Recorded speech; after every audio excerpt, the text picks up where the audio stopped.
جب تک ماں باپ کا ہاتھ پکڑ کے چلو گے نا رستے سیدھے رہیں گے۔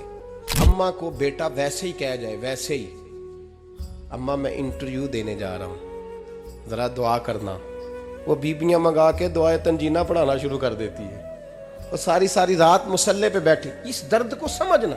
وہ بھائی بڑا ویل ڈریس بیٹا ہوتا ہے، ویل ڈریس نوجوان، وہ 18,000 کا جوڑا پہنتا ہے، 7,000 کا جوتا خریدتا ہے، وہ قیمتی قسم کی گھڑی استعمال کرتا ہے، لیکن اسی بچے کے جب اپنے بچے ہوتے ہیں نا تو بی بی کو کہتا ہے یہ لے 10,000 روپیہ، بچوں کے کپڑے خرید لے، میرے صحیح ہیں ابھی کل ہی تو خریدے تھے۔ اور باپ، اور تو سمجھا ہی نہیں یار، 30 سال باپ نے جوانی ساری سعودی عرب کو دے دی، لیکن تیرا خیال رکھا۔ میں ایسے لوگوں کو جانتا ہوں جنہوں نے 30 سال پردیس میں کمبل نہیں بدلا، وہ جہاں گئے تھے تو ایک کمبل خریدا تھا پھر بدلا نہیں۔ تو ماں باپ کے بارے میں، اور یہاں بچے حساب کرتے پھرتے ہیں، بھائی تو پچھلے مہینے بھی 5,000 دیتا سی، تسی پیسے نہ کر دے کی ہو، ماں باپ سے حساب کرتا ہے تو۔ ترمذی شریف کے لفظ ہیں، ایک صحابی نے آ کے عرض کی یا رسول اللہ پیسے وراثت کے نہیں، میرے ابا جی نے نہیں دیے مجھے، اور میں نے خود محنت کر کے کمائے، اب میرا ابا مجھ سے پیسے مانگتا ہے تو کیا کروں، اور میرے ہیں، میں نے کمائے ہیں، ابا جی نے نہیں دیے، وراثت نہیں، حصہ نہیں ملا۔ حضور میرا ابا مانگتا ہے تو میرے لیے حکم کیا ہے؟ تو نبی پاک نے فرمایا کیا کہا تم نے؟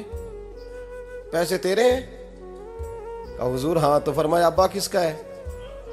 کہا یا رسول اللہ میرا۔ تو فرمایا اگر تو اپنے والد کا ہے تو تیری ہر شے تیرے والد کی ہے، تو بھی تیرے والد کا ہے تو تیرا مال بھی تیرے۔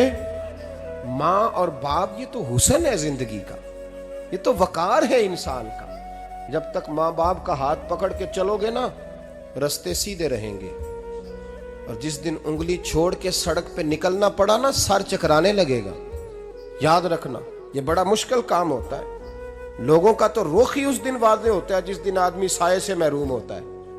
اماں تو کمرے میں پڑی ہو نا، اورنگزیب عالمگیر کی ماں فوت ہو گئی، 350 کمرہ تھا محل کا، اور اماں 12 سال ٹانگوں سے معذور رہی اورنگزیب عالمگیر کی۔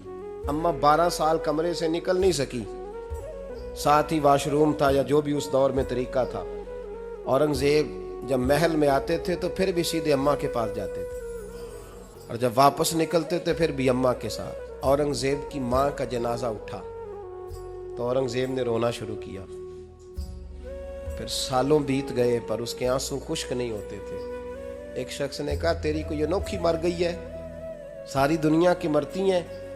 اس نے کہا میں بادشاہ ہوں، 24 گھنٹے لوگوں کا آنا جانا ہے، بڑے دبدبے ہیں، بڑے ڈیرے داریاں ہیں، بڑی بھینسیں، بڑی گائیں، بڑے کھانے والے، بڑے لانگری۔ میری ماں بوڑھی تھی، ایک کونے میں پڑی رہتی تھی، پر جب سے وہ گئی ہے یہ مجھے محل نہیں لگتا، مجھے قبرستان لگتا ہے، مجھے لگتا ہے یہ قبرستان ہے۔ ماں اور باپ تو تیری نعمت ہے بھائی۔